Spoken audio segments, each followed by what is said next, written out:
수상한 종목 업앤다운 시간입니다. 그 어느 때보다 극심한 공포로 인해서 시작이 많이 힘들었던 오늘장이었는데요.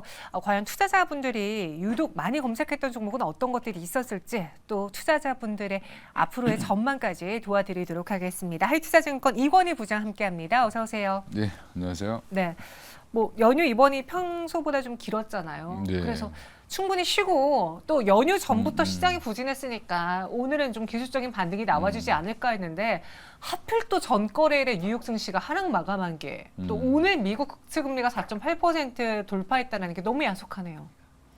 그렇죠. 항상 쉴 때 기간이 길면 마지막 날 미국 증시가 중요한데 그러니까요. 네. 잘 지키다가 이제 미국 시장도 하루 만에 이제 상승분을 다 돌리는 모습이었는데 미국은 올라간 게 빠졌는데 우리나라는 뭐 거래가 안 되다가 그냥 바로 빠져서 더 실망감이 크실 텐데 일단은 지금은 이제 대응을 어떻게 하느냐가 되게 중요한 거지. 이게 왜 빠졌냐, 누구 탓을 해봐야 의미가 없죠. 시장이라는 원래 그런 거기 때문에 제가 찾아보니까 7월 26일 날도 한 4% 넘게 빠졌었습니다. 그래요. 코스닥이. 코스닥 기준으로 봤을 때 오늘 코스닥이 4% 빠졌는데 이런 날도 있다. 이렇게 보시면 생각하시면 되고 우리 지금 현재 중요한 거는 미국 국채 금리가 좀 안정화가 돼야 되는데 그게 지금 미국의 정치 불안이라든지 여러 가지 이슈들 때문에 사실은 미국 국채를 아무도 안 사준다는 거거든요. 그러니까 금리가 올라간다는 거는 결국에는 채권 가격이 폭락하고 있다. 한마디로 미국 정부가 돈을 꾸는데 이자를 더 많이 줘야지만 채권을 발행할 수 있다라고 보시면 되기 때문에 네. 지금 미국 정부의 이제 셧다운 우려는 해소됐지만 여전히 12월 5일 기점으로 또 다시 재연장을 해야 되는 한마디로 지금 돌려막기 하고 있는데 이게 해결이 완벽하게 안 되면 당분간은 조금 이런 리스크를 안고 가야 되는 상황이 나올 수도 있다라고 보고 있습니다. 그래서 지금 중요하게 보셔야 될 지표는 미국 국채금리, 10년물 국채금리의 추이를 보시는 게 중요하다. 네, 이런 상황입니다. 그럼 지금 현 구간에서부터는 대응을 어떻게 하느냐가 중요하다라고 하니까 수상한 종목들을 통해서 대응법을 하나씩 보도록 하죠. 오늘 많은 분들이 검색한 10개의 종목인데 바이오, 2차 전지 반도체, 플랫폼, 보안, 초전도체 이렇게 올라와 있습니다. 어떤 종목인지 볼까요? 오늘은 1위에 카나리아 바이오가 올라와 있습니다. 그동안 바이오가 상위권에 랭크될 때는 비만 당뇨, 줄기세포 치료제 이런 종목이었는데 카나리아 바이오가 올라와 있고요. 오늘 좀 다소 하락이 큰 에코프로, 하한가까지 밀린 밀리에서제, 포스코홀딩스 이렇게 있습니다. 첫 번째로 그럼 가장 궁금한 카나리아 바이오 볼게요. 참 요상한 종목이에요. 도대체 뭐 하는 회사이길래 매번 이렇게 인기 검색 상위권에 자주 랭크가 되며 오늘 같은 날 11% 급등을 했을까? 이 고금리의 성장주들, 특히 바이오주들이 무덤이라고 하는데 왜 카나리아 바이오는 왜 올랐을까요? 많이 빠지기도 했고요. 네. 최근에 이제 보면 카나리아 바이오가 27일이죠. 27일 날 난소암 관련돼서 신규 파이프라인 난소암 신규 환자 대상으로 해서 글로벌 임상 3상이 진행된다라는 게 이제 발표가 됐죠.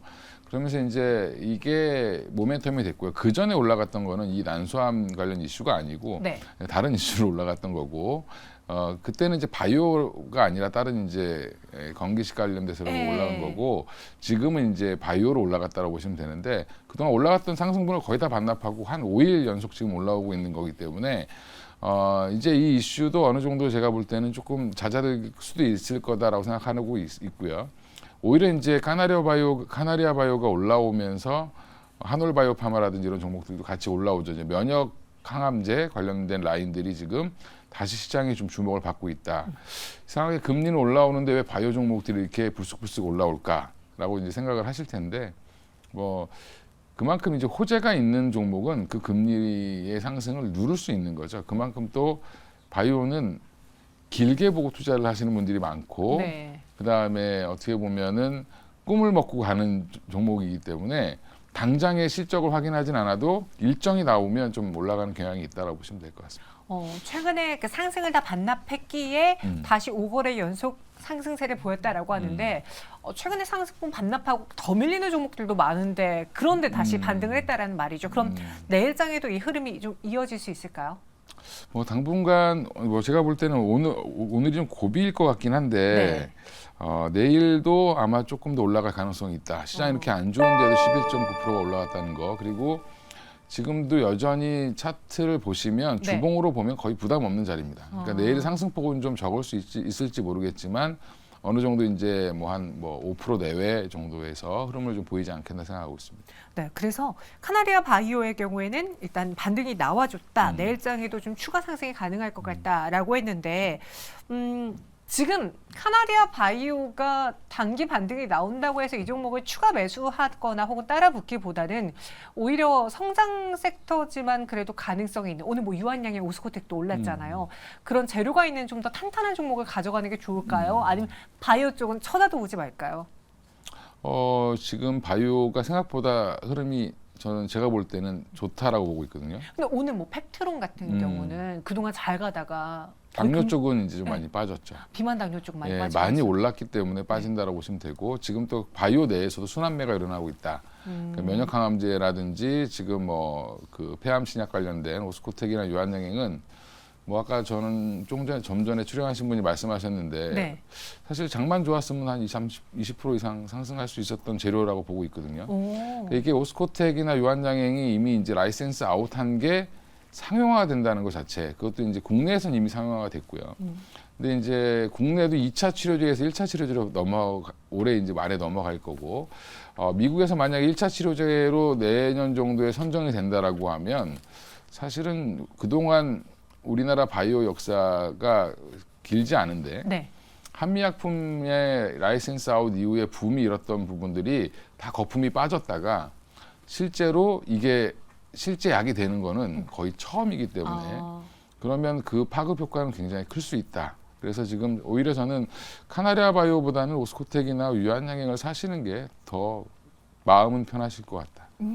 네. 카나리아 바이오 내일장 업 의견이지만 개인적인 또 성향 또 앞으로의 재료들을 봤을 때는 오늘 오히려 상승을 반납한 오스코텍 유한양행 쪽이 더 매력적이지 않겠느냐. 그렇죠. 이제 실질적으로 돈을 벌게 되는 게 보이는 거죠. 네. 그러니까 이제 뭐 임상을 하거나 임상 2상에서 3상을 넘어가거나 그거는 아직도 과정이 많이 남아 있는 건데 지금 사실 이쪽은 이제 돈을 벌기 시작했다라는 부분이 되게 핵심일 것 같습니다. 근데 돈 벌고 있는 바이오 하면 또 생각나는 게 삼성 바이오로직스, 셀트리온 이쪽도 있잖아요. 그쪽은 뭐 신약 개발이 아니라 어떻게 그렇죠. 보면 바이오 시밀러긴 한데. 공장이라고 보시면 되고요. 예, 그러면 그쪽은 다른 영역으로 보셔야 되고 거기는 그리고 원래 돈을 벌던 회사들이기 때문에 네.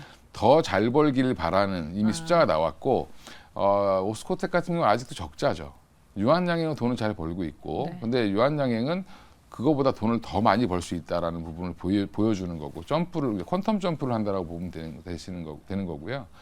오스코텍은 이제 흑자 전환만 하더라도 사실은 이 회사가 이제 앞으로 꾸준히 더 가겠구나라는 그런 비전을 보기 때문에 그래서 아마 더 그쪽으로 몰리지 않겠나 이렇게 생각하고 있습니다. 사실 오늘 주인공 카나리아 바이오였는데 유한양행 이야기를 더 많이 했습니다.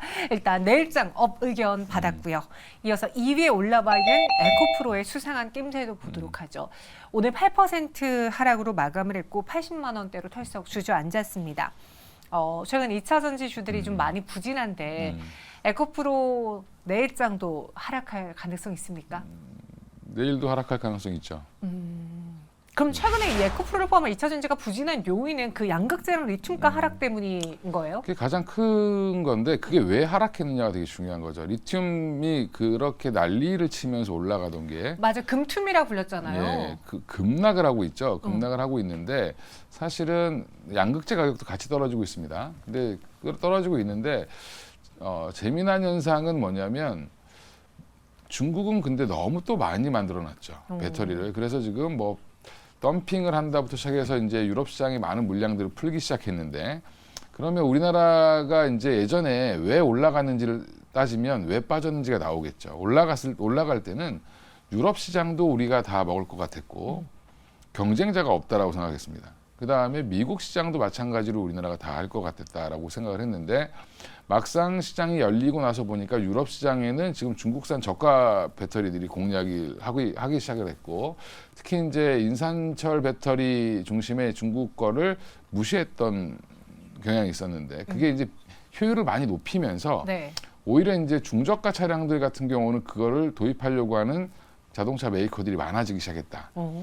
그러면 예전에는 3원 개를 다 쓸 거라고 생각했는데 그 시장을 일부 잠식당하고 있는 거죠. 그러면 여전히 공급 과잉 현상에다가 시장까지 뺏길 수 있다라는 그런 위기감. 그러면 결국에는 LG 에너지솔루션이라든지 삼성 SDI 주가가 밀리는 이유죠. 그리고 LFP 배터리를 하면 괜찮지 않냐. 근데 문제는 LG 에너지솔루션도 LFP 배터리를 ESS만 했던 이유가 뭐냐면 자동차에다 하면 중국과 가격 경쟁을 못 합니다. 그러니까 이제 이런 부분들이 울며 겨자 먹기로 자동차용 LFP를 만든다라는 거는 그러면 만들어도 남는 게 별로 없을 수 있다.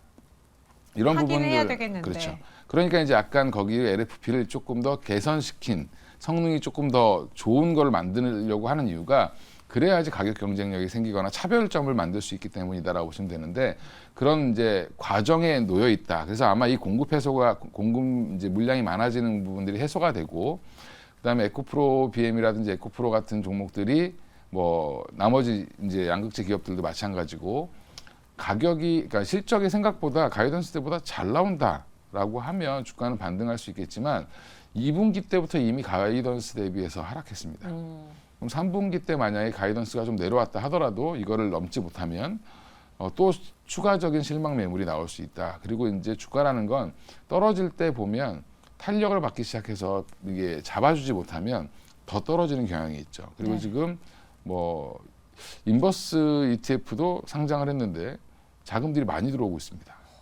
예, 그런 부분들까지 고려를 해보면 사실은 공매도랑 싸워서 일시적으로 이겼지만 지금은 공매도한테 지고 있는 과정이기 때문에 이게 뭐 에코프로가 나빠서가 아니라 지금 분위기 자체가 우호적이지 않다. 그러면 한 번 더 추가 하락은 나올 수 있기 때문에 섣불리 저점이라고 생각하고 접근하시기보다는 좀 더 없으신 분들은 추이를 지켜보실 필요가 있다.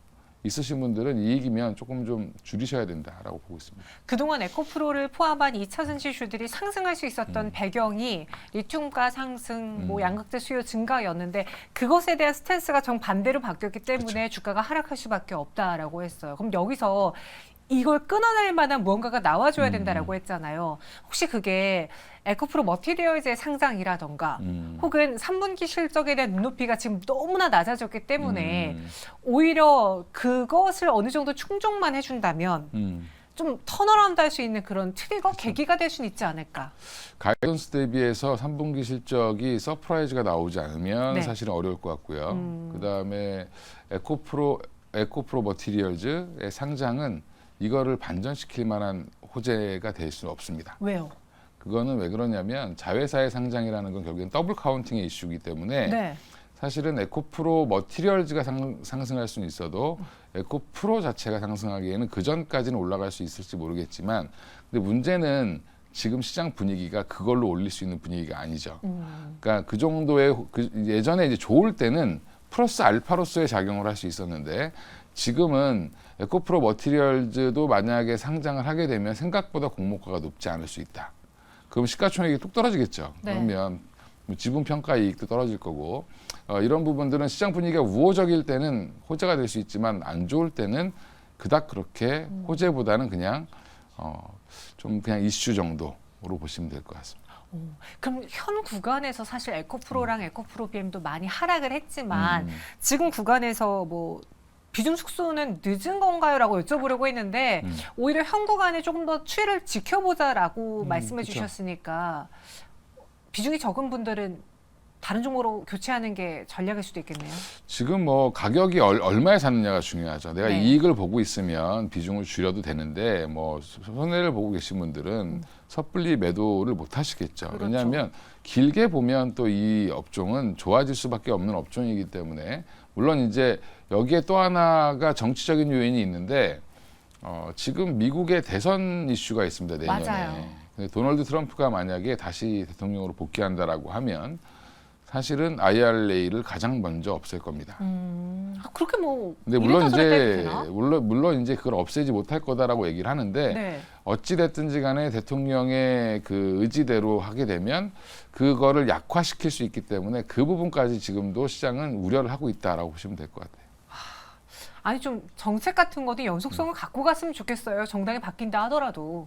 그 우리나라도 보시면 완전 달라지잖아요. 맞아요. 네. 할 말이 없네요. 네. 네. 그래서 에코프로의 경우에는 내일장에 좀 추가적인 약세가 나올 수도 있다라는 의견이었습니다. 다소 좀 안타깝지만 오늘장 하락에 에코프로 좀 추가 매수해볼까 하시는 분들은 좀 더 기다려보시기 바라겠고요. 다음으로는 한싹으로 넘어가 볼게요. 오늘 73% 급등으로 마감을 했습니다. 이 새내기 주인데 여기 보면 5위의 밀리서재도 새내기 주고 한싹도 새내기 주예요. 지난 거래일에 밀리서재가 상승으로 마감을 했다가 오늘 하한가 마감했단 말이죠. 한싹도 그렇게 될까요? 아니면 오늘 이 상승 첫날, 그러니까 거래 첫날 성적표는 어땠습니까? 뭐 처음에는 좋았는데 장 분위기 때문에 많이 밀렸죠. 네, 한 200% 넘게 오르다가 네, 그죠? 그러면 이제 뭐 200% 정도에 사신 분들은 엄청나게 손해를 보셨을 텐데 저는 이제 오늘은 시장 탓일 것 같고요. 그 경쟁률이 워낙 높았고 분위기가 좋았던 회사고 앞으로 이제 최근에 이제 보안 관련돼서 AI 보안 관련돼서 굉장히 이슈가 핫하죠. 근데 또 이 회사는 돈을 또 잘 벌고 있습니다. 보안주들이 문제가 뭐냐면 처음에 망을 깔고 뭐 하고 이런 시스템을 깔 때는 돈을 버는데 나머지는 계속 유지 보수 정도밖에 돈을 못 벌입니다. 그래서 버전이 업될 때마다 사실 돈을 버는데 이 회사는 한 1,100여 개의 회사에 이미 망분리 관련된 매출을 올리고 있고 그 유지 보수를 하고 있고 계속 이제 그것들을 망분리해서 연결해주는. 그러니까 이제 보면 저희 이제 증권사도 그렇고 금융권이라든지 뭐 공공기관이라든지 그러면 외부에서의 이제 그 해킹 이런 것들을 방지하기 위해서 그 조직 내에서 쓰는 망이 따로 있고 그다음에 인터넷 같은 걸 접속을 하려면 다른 망으로 넘어가야 됩니다. 네. 근데 이제 문제는 인터넷에서 외부망을 쓰다가 일로도 넘어오고 자료가 왔다 갔다 해야 되잖아요. 그 자료 전송해주고 뭐 이런 게 하는 게 있는데 그런 것들을 주로 하는 회사라고 보시면 되고요. 그러니까 망 분리에 대해서 서로 연결시켜주는 다른 망들끼리 연결시켜주는 작업을 하고 있는데 여기에서 이제 뭐 시장에 주목을 받았던 거는 그거 번 돈을 가지고 사실은 또 이제 AI 관련돼서 AI 보안을 더 강화시키겠다라는 그런 쪽으로 지금 진행을 하고 있어서 지금 흐름에는 좀 맞는 회사다라고 보고 있고요. 그래서 물론 이제 내일 일시적으로 빠질 수도 있고 내일 장 분위기에 따라 다를 수는 있지만 지금 오늘 상승분 반납한 거에 일부 정도는 반등이 나오지 않겠나 이렇게 보고 있습니다. 한싹 자체 이 회사에 대한 펀더멘털이라고 해야 되나 모멘텀에 대해서 되게 좋게 보시네요. 특히나 보안 이야기를 해주셨는데 지금 그 AI가 상용화된다면 또 여기서 수반되어야 되는 게 해킹 보안 그쪽이잖아요. 그렇죠. 그리고 옛날에 자율주행도 보안이 중요하다라고 그렇게 들은 것 같은데 네, 그렇죠. 그럼 이들이 도래할 시기는 얼마 남지 않은 거예요?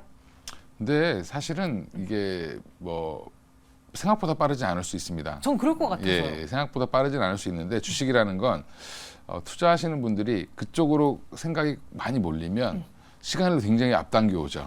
예, 그래서 일시적으로 먼저 올랐다가 또 네. 빠졌다가 그러는데 뭐 아까 뭐 오스코텍이랑 뭐 유한양행 말씀드렸지만 오스코텍 같은 경우도 사실은 레이저 티닙 하나로 주가가 엄청나게 올라갔다가 다 빠졌었죠. 근데 그게 사실은 현실이 된 게 거의 지금 한 3, 4년, 5년 가까이 지나서죠.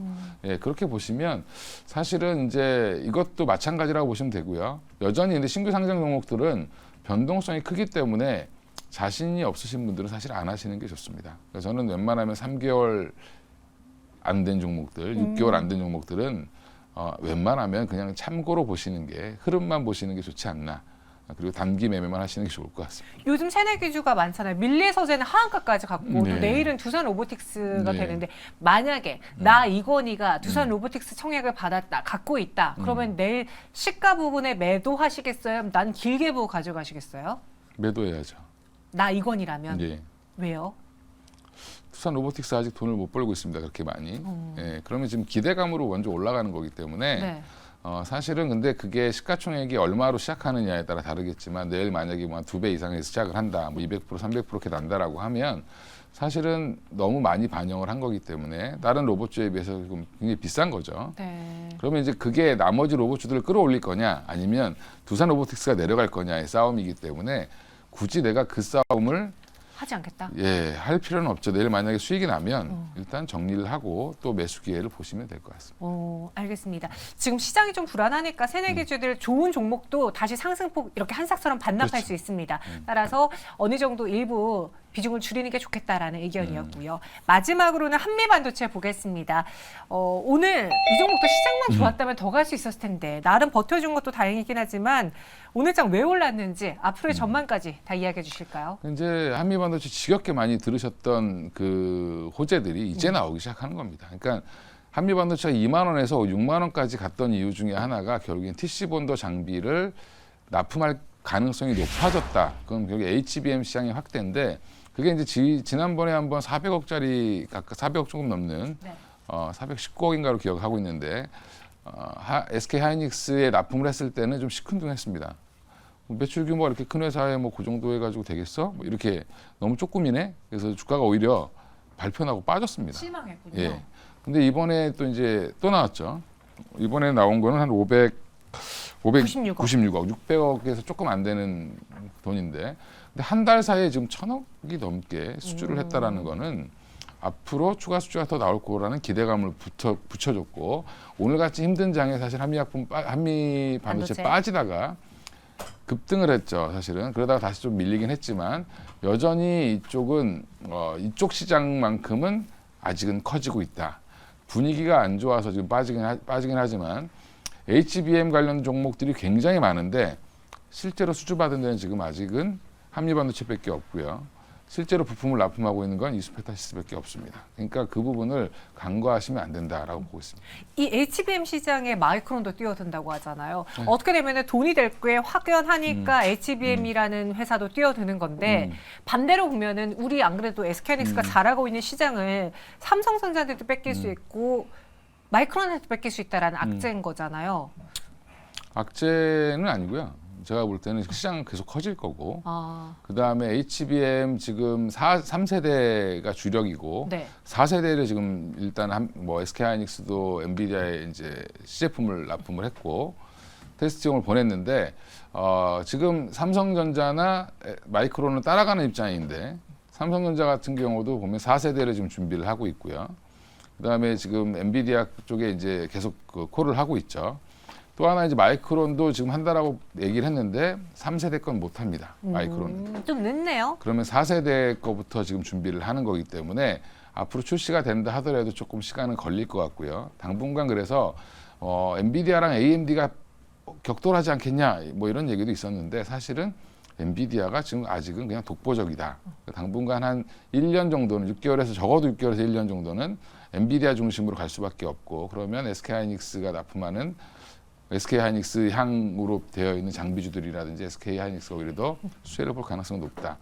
삼성전자도 여전히 물론 이제 풀 패키징을 하게 되면 더 좋아지겠지만 이 시장은 계속 커지는 겁니다. 그러니까 이거를 뭐 엔비디아냐, 뭐 AMD냐, 뭐 SK하이닉스냐, 삼성전자냐, 뭐 마이크론이냐 이렇게 얘기를 하실 게 아니라 그냥 예전에 2차전지, 에코프로, 뭐 LNF 다 좋았던 것처럼 네. 같이 갈 수 있는 시장이 나올 거다라고 보고 있습니다. 시장 자체가 커지고 있다는 게 가장 중요하다라고 이야기했습니다. 그래서 한미반도체 내일장도 업일 거라는 의견이었고요. 그럼 전체 10가지 종목에 대한 내일 시장 전망은 어떨지 이건희 부장의 선택 보겠습니다. 카나리아 바이오와 삼성전자, 포스코DX, 한싹, 한미반도체는 업이고요. 나머지 종목은 다운 5대5로 나뉘어졌어요. 그럼 여기서 가장 수상한 오늘장의 베스트 종목은 어떤 걸까요? 일단 뭐 한미반도체를 택했고요. 한미반도체요. 일단 오늘 같은 날 수주가 나왔는데 네. 이 정도 올렸다는 거는 사실은 뭐 더 좋아지겠죠. 기대감이 더 생길 거고 하락 추세에서 반등이 이제 나오는 그런 과정을 보여줬다라는 부분에서는 좀 의미가 있었다라고 보고 있고요. 아까도 말씀드린 것처럼 이 시장 계속 커집니다. 커지는데 그 안에서 핵심 장비를 만들고 있는 한미반도체를 여전히 주목하셔야 되고 지금 목표가를 얼마까지 보느냐 그거는 이제 뭐 개인마다 다르겠지만 네. 이 시장 계속 커지게 되면 여전히 이제 저는 기대하는 건 한미반도체가 SK 하이닉스뿐만 아니라 대만향으로도 지금 나갈 가능성이 높지 않겠나 생각을 하고 있고요. 고객사를 다변할 것이다. 그렇죠. 이제 결국에는 이제 TSMC도 결국엔 이게 미디어 물량을 많이 만들어낼 수밖에 없는 상황이고 여러 가지 이제 장비들이 들어갈 텐데 대만 업체와 가장 잘 엮여 있는 회사가 한미반도체입니다. 그리고 지금 후공정 관련돼서는 독보적인 회사이기 때문에 여전히 좀 주목을 해보셔야 된다라고 보고 있습니다. 저희 시청자분께서 한미반도체 사요라고 이렇게 여쭤보셨는데 사셔도 될 것 같습니다. 지금 시장이 불안함에도 불구하고요. 그렇죠. 그러면 빠지면 더 네. 고맙다고 사야죠. 이전에 한번 딱 그 반도체주가 오르기 전에 이스페타시스를 바로 이야기해 주셔가지고 저희가 매수하고선 수익이 좀 컸던 기억이 나는데 한미 반도체 그럼 개인적으로 이건희 부장님은 어디까지 목표가를 보십니까? 한 뭐 8만 원까지는 가지 않겠나 보고 있는데 그건 네. 중장기로 보는 거고 중장기로요. 단기적으로는 지금 6만 원을 돌파하느냐가 되게 중요할 겁니다. 아마 6만 원에서 굉장히 많이 걸렸던 5만 8천에서 6만 원 구간이 사실은 좀 심한 저항대이기 때문에 그 가격대에선 한번 또 고민을 좀 해보셔도 되고 단기적으로 하시는 분들은 네. 거기에서 이제 추가 물량을 좀 줄이셨다가 올라갈 때 오히려 추가로 더 사야 되는 그런 경향이 나올 수도 있지 않나 보고 있습니다. 중장기 혹은 단기로 좀 나눠서 보시면 될 것 같네요. 일단 단기로 보시는 분들은 6만 원대 이후에서 매도 물량이 좀 거셀 수 있으니까 한번 살실현하시고 그러고 다시 접근하는 것도 좋다라는 의견이었어요. 오늘 10가지 종목, 수상한 종목 이건희 부장과 함께 알아봤고요. 인사드리겠습니다. 고맙습니다. 예, 감사합니다.